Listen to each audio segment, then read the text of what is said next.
Welcome to The Growth Project, a podcast brought to you by AMPLOS. I'm Dr. Drew Brannon, joined today by Dr. Brian Selman, and we are in the human development and people development space, dedicated to helping people grow and develop and improve to become the people that they want to be. And, excited to be talking about this today. And Brian, let me kind of tee this one up because you are going to be in the driver's seat for most of this conversation as the most worthy and relevant person in the room. But I'll tee it up this way. I had someone come up to me over the weekend, actually, and they said to me, I think that we experienced last week in the world of sports something that will ultimately become a 30 for 30 documentary. Yeah. And my response was like, well, I think I might know what you're talking about, but go on. And if you're listening to this, you might already be on to where we're headed with this. But within a span of 24 hours last week, Bill Belichick, Pete Carroll, and Nick Saban all retired from coaching football. And when you think about some of the greatest to ever do it in football, divorce yourself from what you think about their teams, take yourself out of the rivalries that you might be a part of. At minimum, we've got to acknowledge that when it comes to leaders of men and developers of human beings, those are three of the best to ever do it within the sport of football. Coach talks about this a lot, and as much as I was hoping to avoid this being a topic for us, I find myself honored to talk of him, and mostly just as a showing of gratitude, just as a symbol of thank you for what I've observed from him, but also from these other people too, Coach Belichick, Coach Carroll. You talk about doing something of significance and the thousands of lives. I have to think it's in the thousands that they've touched. Yes. Over the, 10 decades of coaching between a lifetime amongst all three of them, and the legacy that's created. A lot of people talk about this idea of coaching trees. This person, Saban's a part of the Belichick coaching tree, and Coach Smart's a part of the Saban coaching tree, whatever else.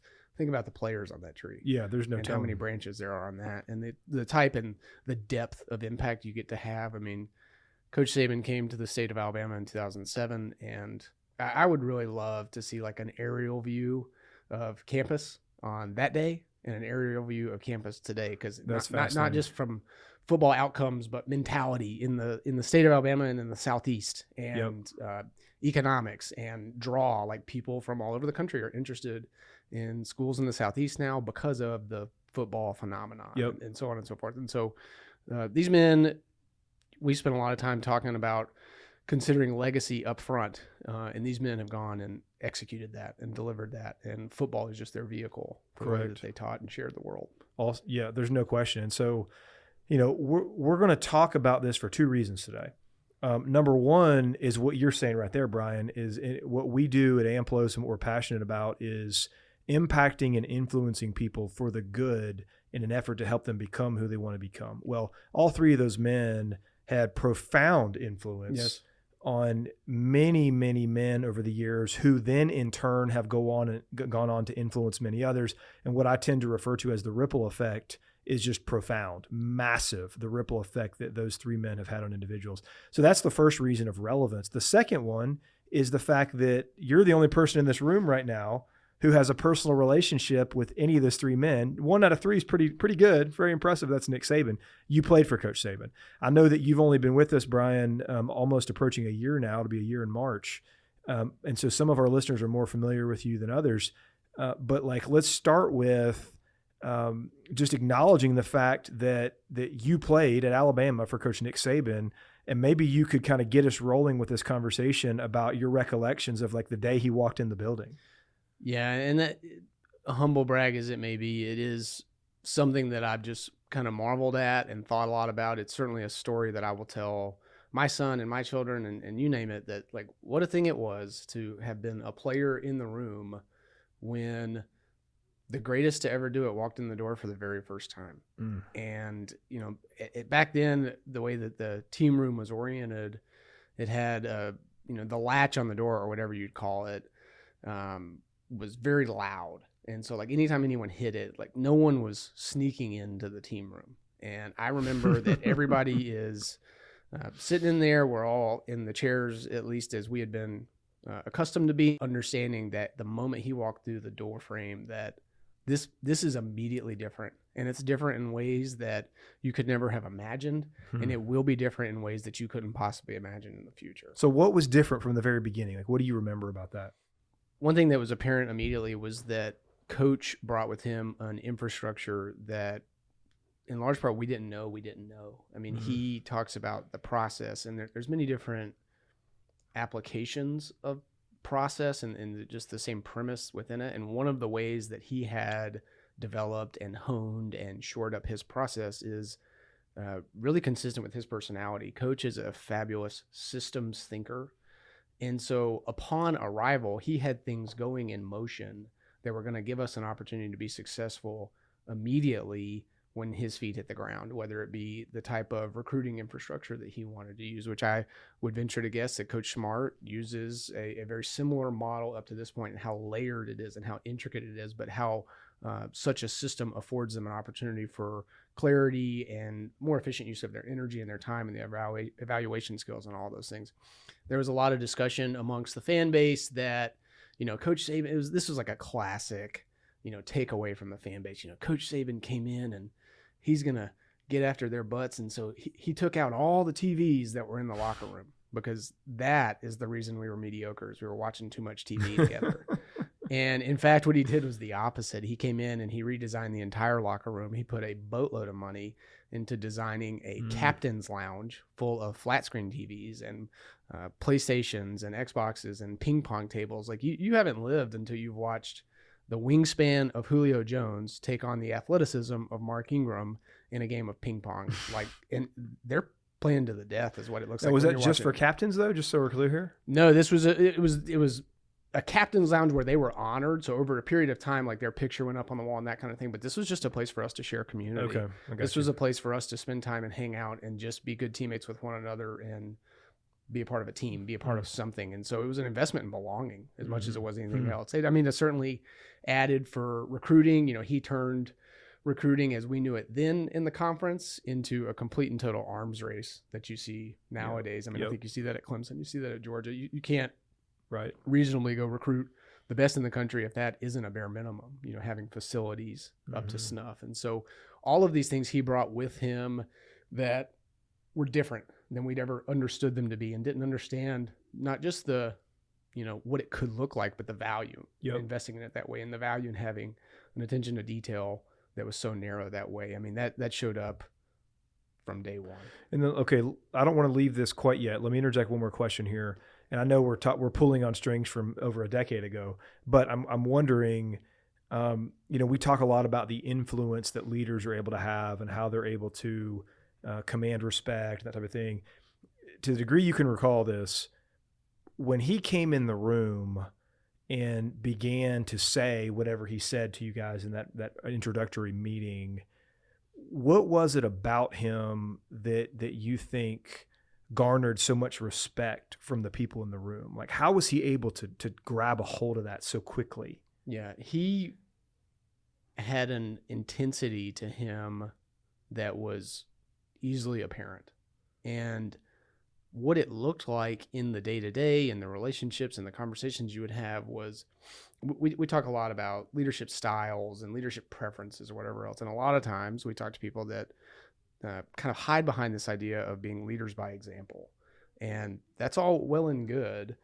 The challenge is that leadership by example must be extraordinary. That there's very little margin for bad examples if your model is just watch me and do what I do.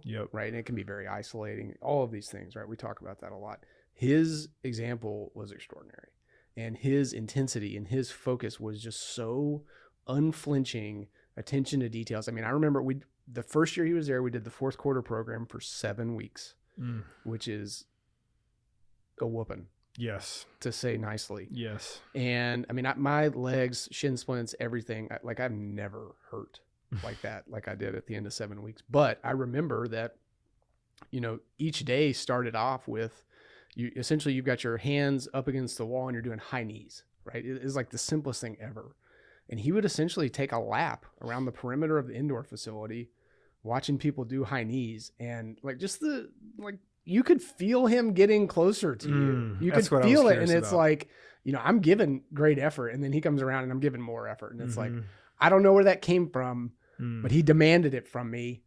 And you knew that anything less than that, or just the pursuit of something less than that was going to be unacceptable, And I think that's what was such a thing that I reflected on very fondly over the course of the last week. I'm on a text message change with any number of former teammates, and just there was a point in time where we had to make a choice, and it wasn't just one, do you want to be a part of this? It was many choices, and it was in discipline and behavior and how you wanted to hand yourself, and how good did you want to be? Yep. And what were you willing to trade for that? Right. And the more people that we had do that, the better we became, and he was the champion of that mindset. Okay, so I know I said one more question. I do have one more question though of this early phase, like first week on the job. Who didn't buy in? Who didn't buy in and why?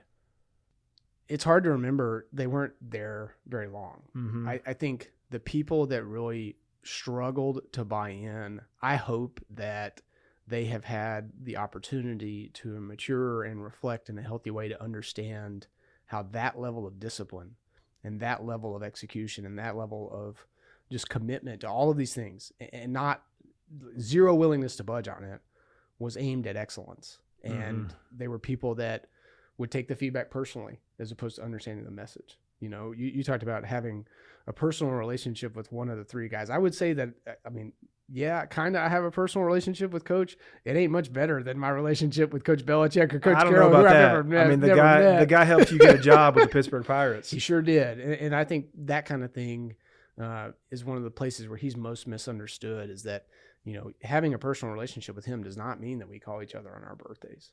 Yeah. It just doesn't. I had a feeling he doesn't do and like that. If you really care about the man and have spent the time trying to understand what his priorities are, and that's being the best to ever do it, then as a former player, I would hope that you're pretty thoughtful about when and how you approach him, and what does it look like, and how do you, if you're going to make a demand of his time, how are you going to do that? And so, to his credit, he has always been wildly accommodating for me. He called the Pirates on my behalf as part of my initial interview. Now, I will say this is one of my favorite, at least one of my favorite PG stories of his, where he called the Pirates. I was going through the interview process, and that ended up sparking a career in baseball for over a decade. And being the good Catholic that he is, the next time that I saw him, which would have been at maybe a championship celebration or something like that, he says, "Man, I had to go to confessions for all the lies I told about your butt." And so I think he got a kick out of saying that as much as he did being able to advocate for me too.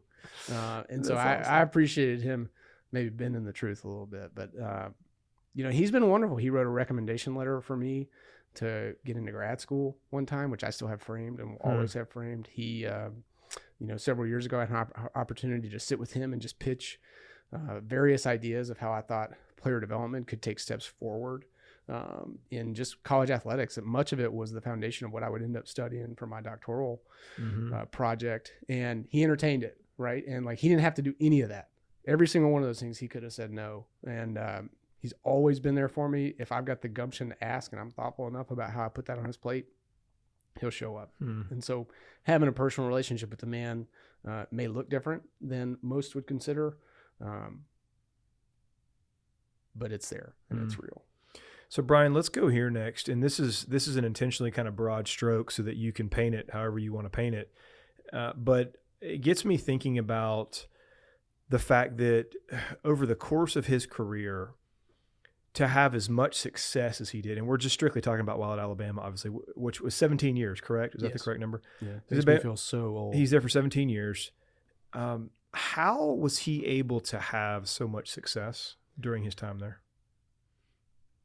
I think one of the things that has allowed him to sustain was twofold. One, he has a sense of what the core values look like that he wants to see in his program.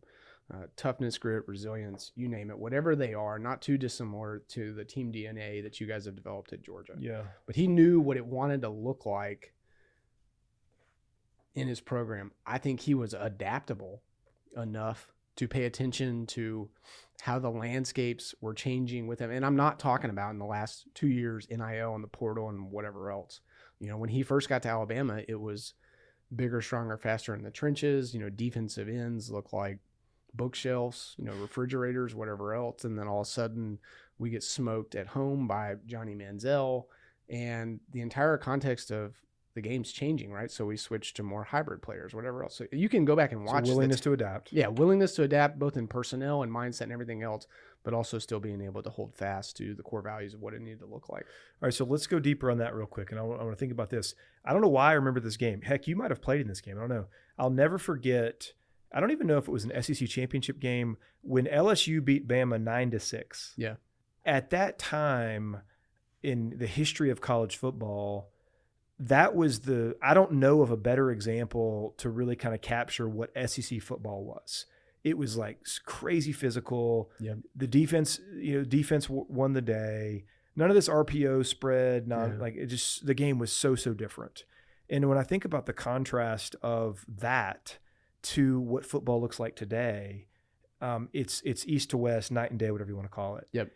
I want to hear you talk about this. How does a leader and a man like Nick Saban, who clearly is extremely disciplined, extremely committed to his process, his blueprint, how does that same mentality have a willingness to change and to shift? Because it's exactly what you just said. Like he was ahead of the curve of evolving the way the offense is played, like changing the way he recruits in his person. Like how did he have both of those traits in him of extremely disciplined but also willingness to change? I think he was at least open enough. You see him in a press conference, you see his just general public persona, and you don't think open-mindedness necessarily. No, you don't. But I think in terms of what he wanted to do and how he wanted it to look when you turn on the tape, he was open to the idea that it could take on various forms, and that he, not just personnel needed to evolve, but there were changes in, for lack of a better term, the regulatory environment, like Gus Malzahn and the RPO system, and linemen getting the 3 yards off the line of scrimmage and still being able to throw a pass. Like, these things changed the context of how this game was to be played. And so I think he went back to one of his biggest fundamental values and understanding that, like, we need to do what it looks like to make our personnel as successful as possible and to put them in a position to play to their strengths, which is obviously something we talk about all the time, as opposed to trying to take my brand of football and force a square peg in a round hole that continues to evolve and move underneath me. And so being able to be open enough to understand that the game was evolving around him and that he needed to evolve too if he wanted to maintain that level of excellence. Mm-hmm. I just really applaud and respect his willingness to do that. We talk about this as leaders all the time. It's hard to go away from what's always worked for you. Yeah. And that's a fundamental truth that we've seen so many times when it comes to leadership in any organization, and his willingness to not hold too tightly to his ways is impressive. Yeah. I think just the whole premise of, what got you here won't get you there. And he almost to a fault, like he'll tell you after a big win, 24-hour rule. I don't know that he's given it 24 minutes. Like, he's already moved on. Mm-hmm. I always get a kick out of, in some like crazy moment in the game, like most recently in the Iron Bowl, right? We score on 4th and whatever it was. 1,000. Yeah. And he barely raises his hands and then immediately puts a finger up and says, everybody, all right, we're going for 1, right? Like, he's moved on. Like, he doesn't have time. Yeah. And I guess now he does. I'll be interested to see how he handles it. Yeah. But in the past, he's not given himself time to really look backwards and really pat himself on the back. He's moved on to, like, what's the next thing that I need to do? So let me recap a couple of the themes you just outlined there, because I think here recruiting and retention. You got to have talented people. For sure. And these are themes, really what we're talking about here, of the themes and the ingredients needed to sustain success over time in any organization, in any industry that he's done so well here. So effectively recruiting talent, retaining talent, which, everyone talked all the time about how the Saban model was just stockpiling so much talent so that your depth chart could accommodate injury and that type of stuff. Well, guess what? It's hard to keep those people there. Yeah, it's a different marketplace now. It is. But so he's recruiting, retaining talent, adaptability, willingness to change and evolve, I think is huge. And then, Brian, talk also about like as great as he was, no disrespect to him, he's had some unbelievable lieutenants along the way. And so his commitment to attracting the right team staff-wise, developing them and holding on to them, what did you observe as far as his ability to bring in the right people to help? Well, I think he does a great job of always being keenly aware of who's out there and what's going on. Like, I don't know that he keeps a tangible list, so to speak, of people that he's interested in across the country, but he's paying attention. Like he talks about, you know, when he watches a game, let's say it's just any game on a off weekend for Alabama, like he's not watching the game with, you know, a hot dog and a hamburger and a beer and just consuming it casually and enjoying his break. He's watching it with his legal pad and knowing him probably his Red Man Chew in too, trying to figure out if they were running this against us, how would we stop it? Or whatever else. And so like he can't turn it off. And so when he sees people out there that are committed to the same types of values that he is, even if it looks differently, remember, this is the same guy. He brought in Lane Kiffin. He brought in Steve Sarkisian. Yep. He brought in a variety of different people that look differently. But I think when you can hear him say this in some of the documentaries that he does with Coach Belichick, and there's tons of content out there about him. But rather than bring somebody in and them say, all right, this is the playbook we're going to run, this are the calls we're going to make, this and that, they need to come in with their mindset, their experiences, their entrepreneurial spirit, if fit within the system that was already in place. Yep. He always talks about, you know, it didn't make a lot of sense to bring in an offensive coordinator and let them change the entire thing when there's 200 guys in this building that already know all the calls. You're the only guy that doesn't know them yet. You know, and so to be able to say, like, this is what our brand of football is going to look like. These are the things we're going to prioritize: balance, run first, mentality, these kinds of things. Mm-hmm. It may look differently under your tutelage and under your leadership, but this is what it's going to look like. So being able to have that framework, I think, made it very easy for people to come in, and if they were willing to commit to the lifestyle and the discipline and just the nature that he demands from his assistants, that they were able to grow and thrive too. Yep. And just to give a quick roster here on how impressive, we talked earlier about the ripple effect that Saban has influenced over the course of his career. I'll just quickly, all of these men were on his staff at any given point and are now head coaches in Power 5 football. Mario Cristobal, Miami; Lane Kiffin, Ole Miss; Dan Lanning, Oregon; Billy Napier, Florida; Steve Sarkisian, Texas; Kirby Smart, Georgia. I'm probably missing some. I mean, there's a handful, you know, maybe 10 that have previously had head coaching opportunities. Butch Jones right now is Mel Tucker, Mark D'Antonio,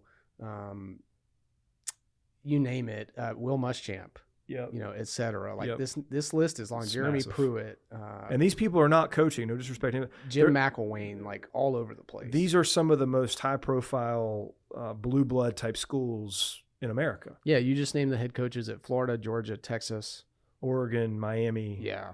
You know, all over the place. Some pretty stand-up places. These are legitimate bona fides. So he has had a willingness, and you know, we've shared this quote before of when we're talking about leaders and whether they influence their teams who then go out and influence others, of, well, gosh, what if we develop them and invest them so much and they leave? Right. And then the alternative, of course, is, well, what if we don't and they stay? Right. So Saban clearly had a willingness to invest heavily in these men as coaches, knowing that they were going to walk out of the door one day. I think that's one of the things that's most interesting. I think, you know, maybe it's just my own bias, but I'd be interested in a 30 for 30 on this topic alone. Like, you go back and you look at 1990s Florida State, and you look at Coach Bowden's staff, as they started going different places, performance suffered significantly. You know, even on those staffs, you're talking about Chuck Amato and Mark Richt and all of those people. And as they started peeling off, it was a real struggle to replace them. Yes. And to get that same level of output. But for Coach to have done it more or less for 17 years consecutively, that is astonishing. Incredible. All right, Brian, let's talk about, this is going to be the most painful part of this conversation for me, I would imagine. Let's talk about this year, his last season. And, you know, we're barely a month removed from us losing to, some of us are still not over it, to Alabama in the SEC championship game. But you know their personnel better, but I've heard from so many people that this season was his greatest coaching performance yet. What are your thoughts on that? Yeah, I think this is the type of thing that fans love to do. You know, where would you rank this team amongst all the other Saban teams? Yeah. And then, you know, for a team that won that lost one game but won the championship. How do you stack that up? There's 2 undefeateds. How do you stack that up? Have fun with that all you want. Yeah. Nick Saban has not spent a single moment, over a cup of coffee, 2 Little Debbie cookies, and his yellow legal pad scratching out which of these teams was his best. The idea of his greatest coaching job, that there's really a very small population of people that are even qualified to speak to that. Jeff Allen would be one. You would have needed to have seen them all. You would have needed to have been there true. For all of them. And coach's greatest coaching job are the thousands of people that he's impacted that played for him and that didn't play for him. That, he brought with him the process. And if you hear him define it in football terms, it's that every play has a history and a life of its own, 6 seconds of play, and then on to the next one. But that's a conceptual framework for how to just approach your life. Yeah. And I think many times, especially as he's gotten older, he's been more deliberate in making connections to these type of sport examples as a model for how to live your life. And so, what's his greatest coaching job? He's still working on it, And I think that is what makes me most sad, is that, don't get me wrong, I'm going to miss the intensity that shows up on the sideline in Tuscaloosa every fall. I'm going to miss being able to say, I was there when that started. I'm going to miss being able to say, you should have seen him when I met him. All of these kinds of things. But that's for me, selfishly. I think what I'm most scared about is that the opportunity to learn from him is going to look different. And I've got to figure out what that looks like. How do I stay connected with him? How do I stay in tune with his mindset and how he approaches things and how he interprets success or failure? And what does that look like? Because I don't feel like I'm done making sense of all the things that I took from him. And I spent 3 years with him. And in the 14 years since I've been gone, I've been processing it the whole time. And so have any other player. This is consistent with athlete identity research across the board. And so I think there's just still so much to learn from someone whose mindset is different, who wants to be on the path towards excellence, no matter what. It could be his golf game. It could be football. It doesn't matter. What does that look like? And now what are my resources going to be to make sure that I'm still staying connected with him? And so his greatest coaching job are the people that he's touched, and they're innumerable at this point. What are your thoughts on, I don't begin to have a clue for how someone transitions away from this, when your existence, and I have a pretty good, not of him certainly, but I've been doing this long enough with Coach Smart in Georgia to I know what the calendar looks like. And I'm thinking about how you move forward from this chapter of life. What are your thoughts on how he'll do that and what that might look like? Athlete identity is an extremely slippery slope, and it is very similar in a research context to military populations and incarcerated individuals, where you think about, for the majority of your life, whether you play until you're 17, whether you play until you're 23, whether you play and coach until you're 70 something like he is, it's afforded you a framework for how you're going to approach the schedule. It's afforded you a pretty clear understanding of seasonality and this kind of thing. And for a lot of players, I remember, I'll speak for myself, that first Monday after you're done and you don't have special teams meeting at 3 p.m., you're looking around wondering, what do all you people do at 3 p.m.? What does that look like? What am I supposed to do? To say nothing of just the changes that are coming in your world anyway, the ways that you're lauded and receive praise are different. The ways that people are curious about what's going on in your life are very different.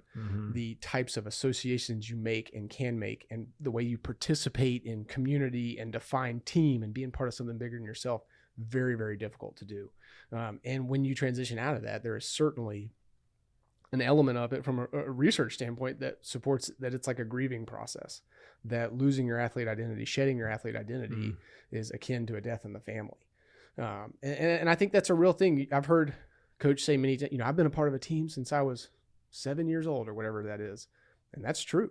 And I think being able to redefine what that team looks like will be critically important for him. I think he's got some roles that are available to him now that he's not been able to commit all of his energy to. Being a grandfather, for one, would be an obvious one. A lot of times with athletes, there's an element of you need to be released from that identity, which he will never be. He's the greatest to ever do it. And so in what ways can he stay associated with ball, whether it be commentating or otherwise, that helps him still be engaged as part of the community, I think will be critically important. But it's a scary thing. When Coach Bryant retired from Alabama, he passed away within 6 months. And I did not know that. It's worth noting that Coach Bryant's lifestyle included much more Marlboro and wild turkey than Coach Saban's does.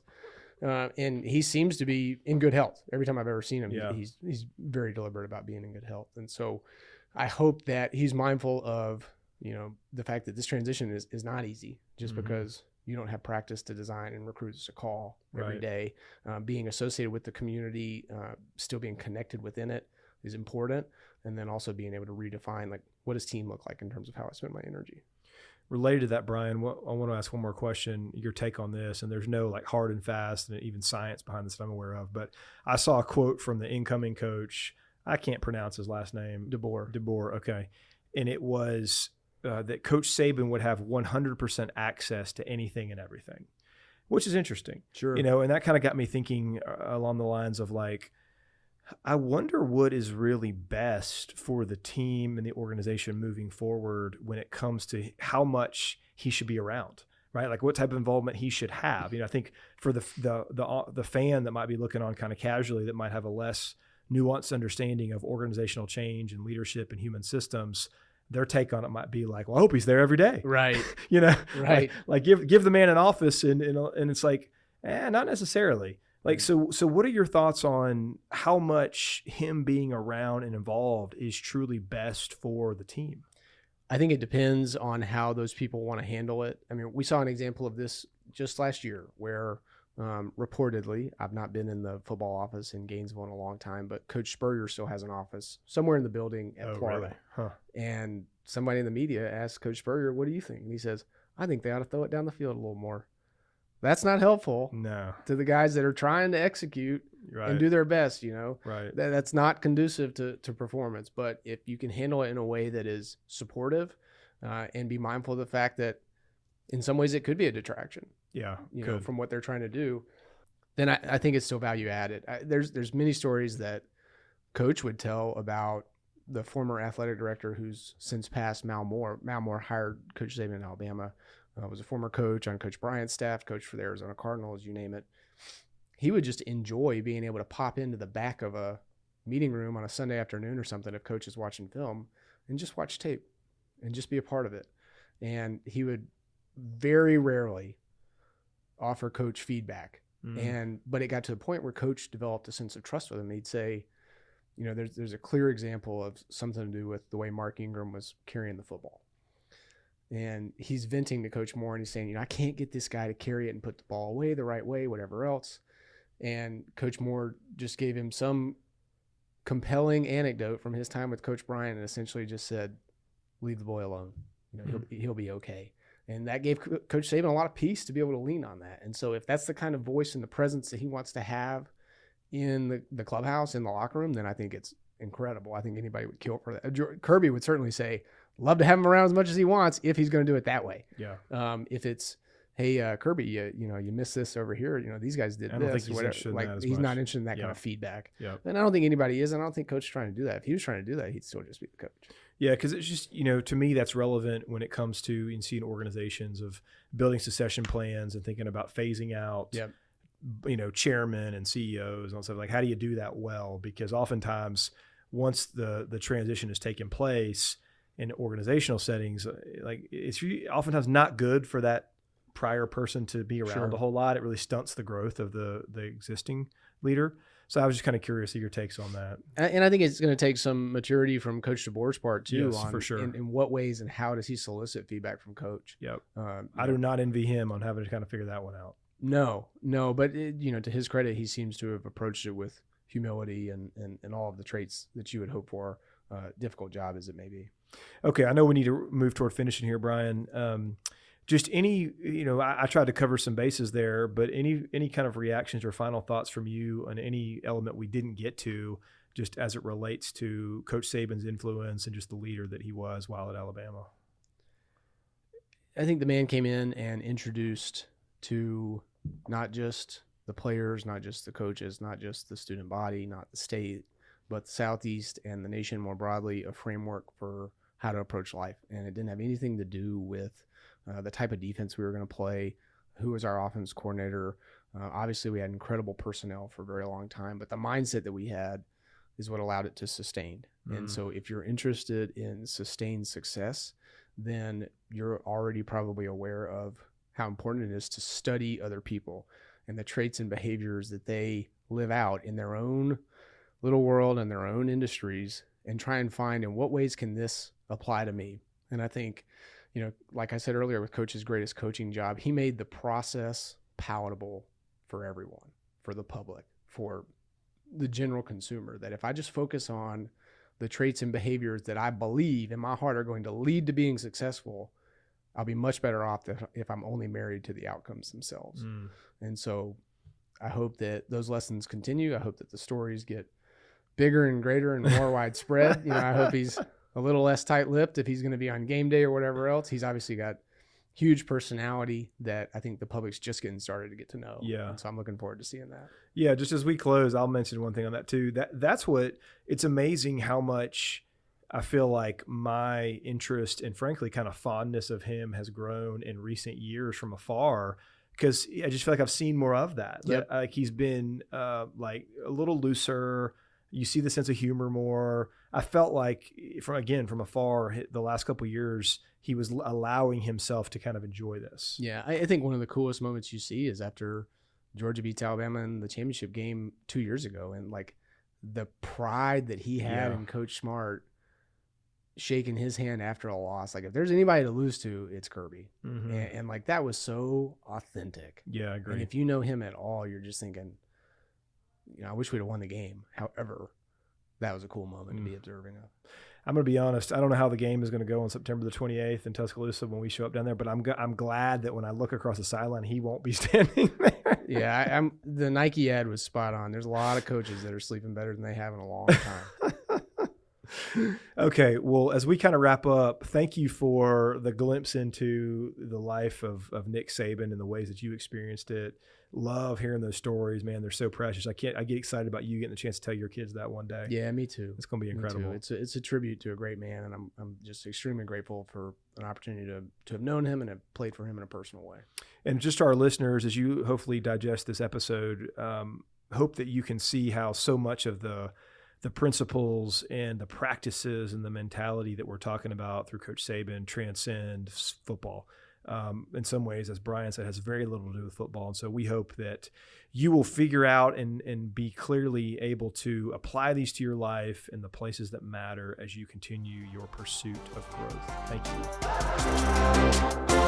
you.